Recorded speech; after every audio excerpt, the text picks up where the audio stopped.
കോട്ടയം നഗരമധ്യത്തിൽ 6 പേർക്ക് നായയുടെ കടിയേറ്റു. KSRTC bus stand പരിസരത്താണ് നായയുടെ ആക്രമണം. പരിക്കേറ്റവർ ജില്ലാ ആശുപത്രിയിൽ ചികിത്സ തേടി. നായയ്ക്ക് പേവിഷബാധയേറ്റതായി സംശയം. ജോസി ബാബു ചേർന്നു. ജോസി, എപ്പോഴായിരുന്നു സംഭവം? ധന്യ, ഉച്ചയ്ക്ക് 12:30യോടുകൂടിയാണ് 6 പേരെ തെരുവുനായ കടിച്ചത്. നഗരമധ്യത്തിൽ KSRTC ബസ് സ്റ്റാൻഡ് പരിസരത്താണ് 6 പേർക്ക് കടിയേറ്റത്. മുൻ നഗരസഭാ ചെയർമാൻ PJ വർഗീസ് ഉൾപ്പെടെയുള്ള ആളുകൾക്കാണ് നായയുടെ കടിയേറ്റത്. ഇവരെല്ലാം കോട്ടയം ജില്ലാ ആശുപത്രിയിൽ ചികിത്സ തേടിയിട്ടുണ്ട്. നായയ്ക്ക് പേവിഷബാധ ഏറ്റതായി സംശയമുണ്ട്.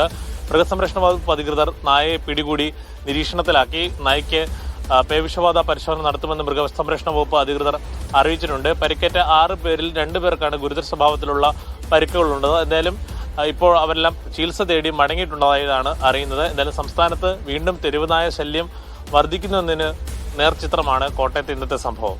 ധന്യ.